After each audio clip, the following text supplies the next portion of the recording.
Guys, welcome back to my channel. আজকে আমি একটি কবিতা পাঠ করতে যাচ্ছি। So let's begin. কবিতাটির নাম গাছ কেটো না, লিখেছেন নীরেন্দ্রনাথ চক্রবর্তী। কাল যে ছিল গাছের সারি, আজ পড়েছে কাটা। রাস্তা দিয়ে তাই তো ভারী, শক্ত হলো হাঁটা। রোদ্দুরে গা যাচ্ছে পুড়ে, এখন রাস্তাঘাটে বাইরে গেলেই ভর দুপুরে মাথার চাঁদি ফাটে। গাছগুলো সব দাম না নিয়ে ফুল দেয় আর ফল দেয়, আকাশ জুড়ে মেঘ জমিয়ে বৃষ্টি নামায় জল দেয়।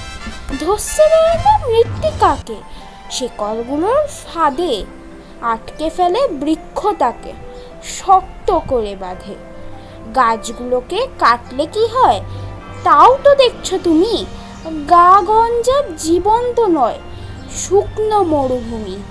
হারিয়ে গেছে মাথার উপর গাছের সবুজ পাতা, জ্বলছে বাজার রাস্তা ও ঘর, এই নাকি কলকাতা।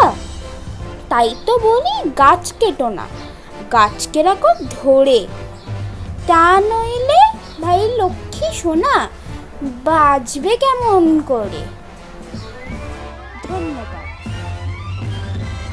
যদি আপনাদের এই ভিডিওটি পছন্দ হয়ে থাকে তাহলে ওটি অবশ্যই লাইক এবং শেয়ার করবেন আর আমার চ্যানেলটিকে সাবস্ক্রাইব করবেন।